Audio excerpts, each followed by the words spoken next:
केंद्रीय गृह मंत्री अमित शाह ने 130वें संविधान संशोधन विधेयक के खिलाफ विपक्ष के रुख पर करारा हमला बोला। उन्होंने विपक्ष की मंशा पर सवाल खड़े करते हुए कहा कि आज भी वे कोशिश कर रहे हैं कि अगर वे कभी जेल गए तो वे जेल से आसानी से सरकार चला लेंगे। जेल को सीएम हाउस, पीएम हाउस बना दिया जाएगा और डीजीपी, मुख्य सचिव, कैबिनेट सचिव या गृह सचिव जेल से आदेश लेंगे। इन तमाम मुद्दों पर हम करेंगे अगले आधे घंटे चर्चा। रायसी पर चर्चा की शुरुआत करते हैं। कुछ खास मेहमान हमारे साथ जुड़ रहे हैं, परिचय आपका करवा देता हूं। डॉक्टर आशीष आंडा जी हैं, भारतीय जनता पार्टी के नेता हैं, बहुत स्वागत है आपका। सुलेमान मोहम्मद खान साहब हैं, प्रवक्ता कांग्रेस पार्टी के, आपका भी बहुत स्वागत है। रवि पांडे जी हैं, आम आदमी पार्टी के प्रवक्ता, रवि जी आपका भी स्वागत है। डॉक्टर आशीष आंडा जी, सुलेमान भाई और रवि जी कह रहे हैं कि इसका दुरुपयोग करेंगे आप, जैसे ईडी और सीबीआई का दुरुपयोग करते रहे विपक्ष के लिए। मेरे सभी आदरणीय और आपके चैनल के सभी प्यारे प्यारे दर्शकों को भारतीय जनता पार्टी की तरफ से मेरे यानी डॉक्टर आशीष का प्यार भरा नमस्कार। आपके दर्शकों को ये समझना जरूरी है। आशीष जी बोले आप। जी शंकर जी, आपके दर्शकों को ये समझना जरूरी है कि ये एक लड़ाई है, एक विचारधारा की लड़ाई, एक कर्मयोगी मानसिकता के बीच में और एक राजभोगी मानसिकता के बीच में। क्योंकि जब जब जनता ने विपक्ष से उम्मीद किया कि वो दल हित छोड़ के राष्ट्र हित की बात करें, तब तब जनता को नाउम्मीद होना पड़ा। क्योंकि सोने के पालने में जन्मे, चांदी के चम्मच से खाना खाने वाले ये जो युवराजों की टोली है, ये सदा से खुद को कानून से ऊपर समझती है। लेकिन जब भी इनको कानून के दायरे में लाने का प्रयास किया जा रहा है तो इनकी छटपटाहट जग जाहिर हो रही है। ये एक आइडियोलॉजी की लड़ाई है उस परिवार के बीच में जिसको हम मोदी परिवार के नाम से जानते हैं, जो कहता है पूरा भारत मेरा परिवार है, और उस परिवार के बीच में जिसको हम नेहरू परिवार मानते हैं, जो कहता है सारा भारत मेरे परिवार का है। ये इंदिरा की सोच की लड़ाई है मोदी की सोच से। ये लड़ाई है राजनीति का अपराधीकरण करने वाले लोगों के साथ, जिन्होंने अब अपराधियों का राजनीतिकरण शुरू कर दिया है। ये लड़ाई है पॉलिटिक्स ऑफ डिस्कशन से पॉलिटिक्स ऑफ डिसरप्शन तक के रास्ते को तय करने की। अभी ये जितने भी मैं सुन रहा था, जितने विपक्ष के नेता हैं या उनके प्रवक्ता हैं, सभी के मन में एक आशंका था, एक डर था कि इस लॉ को मिसयूज किया जाएगा। अरे भले मानस, कौन सा ऐसा लॉ है जिसको मिसयूज नहीं किया जा सकता? लेकिन आपके मन की डर और आशंका जायज है, क्योंकि जब भी अंधेरी गली के अंदर लाइट लगाने का प्रावधान किया जाता है तो लुटेरे और झपट मारों को सबसे पहले एतराज होता है। जब भी पुलिस की गश्त बढ़ाई जाती है तो चोर उचक्कों की नींद सबसे पहले उड़ती है, और जिस हॉल के अंदर नेकलेस की चोरी हो जाए वहां पे अगर तलाशी का कहा जाए तो जिसने चोरी की होती है सबसे पहले उसका पेट का पानी हिलता है। तो आप जानते हैं कि आपने कितनी कालाकांडी की है। इसलिए जब जब भ्रष्ट नेताओं को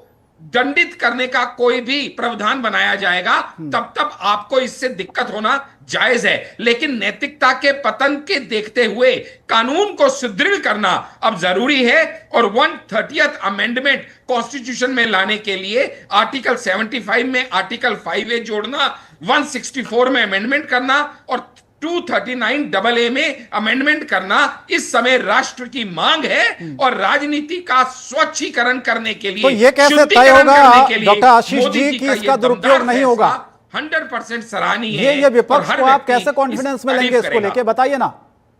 वो तो बार बार यही सवाल उठा रहा है कि भाई जैसे आप ईडी सीबीआई का दुरुपयोग करते हैं ऐसे इसका भी करेंगे।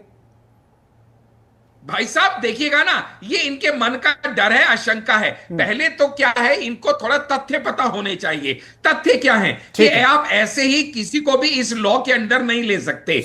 ये लॉ सिर्फ उन जबरदस्त केसेस के लिए है, उन सजाओं के लिए है जो कठिन अपराध है, 5 साल से ऊपर की सजा का प्रावधान जिसमें।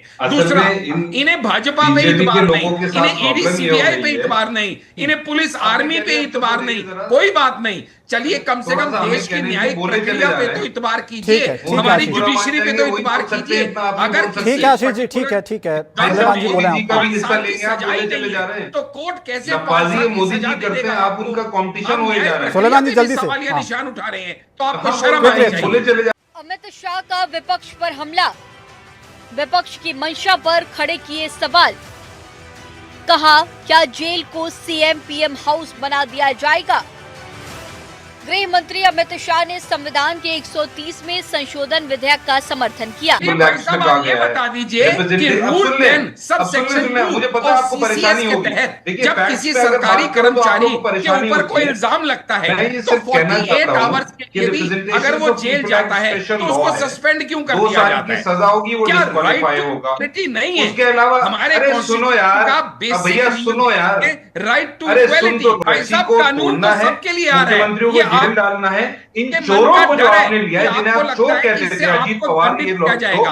कानून ना बीजेपी के लिए आ रहा है, ना कांग्रेस के लिए आ रहा है, ना सपा के लिए आ रहा है, ना टीएमसी के लिए आ रहा है। कानून अरे क्या हेमंत कहता है? बिस्वा हर मुख्यमंत्री आदमी है पे तुम्हारा। इक्वली उसे एप्लीकेबल तो चोर होगा। कहते थे, अगर तुम हमारे यहाँ से भ्रष्टाचारी भी कहते थे। कोई क्या पकड़ा हो गया? जाएगा कौन सी तो मशीन में उसको तुम भी क्या उसी आए हो? प्रावधान में वही हेमंत दंड बिस्वा, मिलेगा जो नारायण आपके राणे, यहाँ से पकड़ा अजीत जाएगा। पवार, लेकिन सवाल मुकुल यहाँ ये रॉय, नहीं है। सुवेंदु सवाल अधिकारी, यहाँ ये पे सारे ये है नेता, कि क्या जिन्हें आप राजनीति चोर को कहते स्वच्छ थे, करना मंत्री, चाहिए मुख्यमंत्री या नहीं आपने करना बनाया चाहिए। है। हमने तो कहा ही नहीं उसे साहब भी ऐसा। मुख्यमंत्री बनाया। हमने ये कहा कि आप संवैधानिक एजेंसीज का मान कीजिए। आप ईडी सीबीआई का मान नहीं आप लोग करते, करेंगे मत मान। कीजिए। इलेक्शन कम से कम कमीशन न्यायिक आपके कंट्रोल प्रक्रिया में का है। तो मान वोट चोरी कीजिए, और डकैती देश की के आप अदालतों का मास्टर तो हैं। मान कीजिए, इलेक्शन कमीशन को माननीय आपने जज साहब का तो अंडरमाइन मान किया हुआ है। कीजिए। एनफोर्समेंट किसी का तो डायरेक्टरेट मान को करेंगे अंडरमाइन या किया हुआ आप है। राम की सब जगह धरती पे रह विपक्ष को आप के रोम की संस्कृति और रोम की सोच चलाना चाहेंगे तो ये नहीं हो अरे ये पाएगा। नफाजी करते हैं आप। यहाँ आपको रह कोई के फैक्ट्स पे बात सभी नहीं को करना है। मान झूठी करना सच्ची आपको पड़ेगा बातें करना उन है। लॉस का You have जो nothing to हमारे say on Indian facts. Parliament में पास होंगे। आप ठीक ये है। बताइए आप अपराधियों का साथ देना क्यों चाहते हैं? क्या क्या अपराधियों के साथ के बिना आपकी और सत्ता ईडी नहीं के चल सकती क्या? 95%। लेकिन जब लॉ बन जाएगा आप नहीं, बताओ ना, नहीं, लॉ ठीक है, किसके लिए स्वच्छता बन रहा की है? बात लॉ कर रवि जी, हाँ, रवि जी। कांग्रेस के लिए वकील बन रवि जी, रहा 2 है। मिनट लॉ आपके। बन रहा रवि है पांडे, देश के लिए। मुख्यमंत्री सरकारें तो आती जाती रहती हैं, सरकारों का क्या है? लेकिन जो भी सरकार रहेगी वो सरकार इस लॉ के अनुसार उन सभी लोगों को दंडित करने में समर्थ होगी। हमारी न्याय प्रक्रिया ठीक। जो भी दागी नेता होंगे, फिर चाहे वो किसी भी पार्टी ठीक के है हो, रवि जी, किसी भी आपके पार्टी मन का की हो आशंका इससे जो है फर्क नहीं कि पड़ता हमें ही है। दंडित किया पर्टिकुलर जाएगा। पार्टी के लिए नहीं है, इसका यही तो मतलब बार ये बार कि आप प्रश्न उठ रहा मानते है। हैं कि चोर रवि जी की जवाब दाढ़ी में दें। तिनका हम भी होता तो है। यही कह रहे हैं। नहीं भाई देश के साहब, लोकतंत्र को यहाँ कुचल दो। इंदिरा वाला रूल नहीं सचिन चलता। जैन जी को 2 ये साल इंदिरा जेल में रखा इन्होंने। गांधी के उसके टाइम बाद पे रूल सीबीआई चलता ने था, क्लोजर जब रिपोर्ट डिक्टेटरशिप दायर चलती किया थी, कि जब हमारे पास इमरजेंसी कोई लगाई प्रूफ गई नहीं थी, है। जब कहा जाता था India is Indira and Indira is और इंडिया, नैतिकता जब की कहा बात कौन जाता कर रहा था है? कंट्री इज नैतिकता कांग्रेस की बात एंड वो कर रहे कांग्रेस हैं इज जो मणिपुर कंट्री। के चंदा आज पर की चुप डेट में थे। ये नहीं है। आप नैतिकता बताइए की ना, बात आप वो कर चर्चा रहे से हैं। भागते क्यों सुबह हैं? अजीत जब पवार आपको को कह रहे हैं शक्ति सिंह कि और शाम जेपीसी को में हम इसको वर्षा भेजेंगे, मिश्री ज्वाइंट और पार्लियामेंट्री सर्टिफिकेट दे रहे कमेटी थे। में, आइए हम मिलकर डिस्कशन करेंगे। तो आप जेपीसी को बायकॉट करने की बात क्यों करते हैं? आप क्यों भाग रहे हैं चर्चा से? क्या चोर किसी की भी दाढ़ी में प्रकार की तिनका नहीं शुचिता होगा तो और और क्या नैतिकता होगा? भाजपा बताइए के आप। लोगों के मुख देश से की शोभा जनता नहीं आपके देता। आचरण को देख रही इनके है मुंह कि से कैसे आप भ्रष्टाचारी नैतिकता नाम नेताओं का का शब्द संरक्षण नैतिकता करने भी के शर्मा लिए गया होगा। खुलेआम ये सड़कों पे नैतिकता की उतरने बात की कौन बात कर कर रहा रहे है? हैं। यही हम स्टैंड आपका? राजनीति का शुद्धिकरण करने दिल्ली की की बात जनता- कर रहे हैं। ये दिल्ली की पार्टी जनता तो पॉलिटिक्स जेल से वाली ऊपर सरकार की उठना याद पड़ेगा ना करती है। आपको। इस नकार दिया ना लेवल दिल्ली की पे जनता ने आपको जेल वाली इस सरकार को, रवि राष्ट्र पांडे की जी। बात करनी पड़ेगी। दिल्ली तब की तक जनता ने आप नकार दिया ना, बात आप चाहे नहीं कितना कह लें। करेंगे। अब समझिए, ये दिल्ली की प्रमाण जनता ने सबके हमें लिए नहीं है। हराया, मोदी मेरे केसी ने आपके हमें लिए हराया। नहीं, मेरी पार्टी सीबीआई, आपकी पार्टी ईडी, के लिए इनकम नहीं, टैक्स, चुनाव सबके आयोग, लिए दिल्ली है। पुलिस एक किस तरीके से सांसद लोकतंत्र को जिसको कुचलने के लिए माननीय लड़ रहे थे। सांसद कहते और मैं हैं, आपको एक बात मान बता लीजिएगा दूं कल आप सांसद कि अरविंद बनके केजरीवाल पहुंच जी ने जाते हैं इस्तीफा न संसद दिया, के अंदर ये और आप देश के जानते हैं लोकतंत्र कि के लिए सात बहुत की मजबूत सीट पे न्यूनतम कौन बैठा है। है? दूसरा ऐसे माननीय तानाशाहियों को जवाब सांसद दिया। जिसका नाम है मुख्तार अंसारी। ये लोकतंत्र के लिए बताइए, बहुत बड़ी ऐसे मजबूती लोगों के के काम साथ अरविंद आप बैठना केजरीवाल जी ने चाहेंगे किया। क्या? नहीं तो अगर वो कल इस्तीफा दे देते राजनीति तो ये का देश के हर राज्य में शुद्धिकरण नहीं कानून होना लेकर के चाहिए आते क्या? है। चलो ठीक है सर। टाइम बढ़ कि रहा है। जब वो बेल पे बाहर छूटेगा तो वापस वो अपने पद को ग्रहण कर सकता है। इसमें आपको अब क्या एतराज है? बोलिए आप। बहुत धन्यवाद आपका डॉक्टर आशीष हांडा, सुलेमान मोहम्मद जी और रवि पांडे जी, आप तीनों का इस चर्चा में शामिल होने वक्त देने के लिए। इन लोगों ने इंदिरा जी के समय में प्रयास किया कि प्रधानमंत्री को शील्ड किया जाए और आज भी ये प्रयास कर रहे हैं कि अगर कभी जेल में जाना पड़े तो हम आराम से जेल से सरकार बनाएंगे, जेल को सीएम हाउस पीएम हाउस बनाएंगे और वहां जाकर डीजीपी जेल से ऑर्डर लेंगे, चीफ सेक्रेटरी जेल से ऑर्डर लेंगे, भारत सरकार के कैबिनेट सेक्रेटरी जेल से ऑर्डर लेंगे, भारत सरकार के गृह सचिव जेल से ऑर्डर लेंगे। इस तरह से देश चलेगा।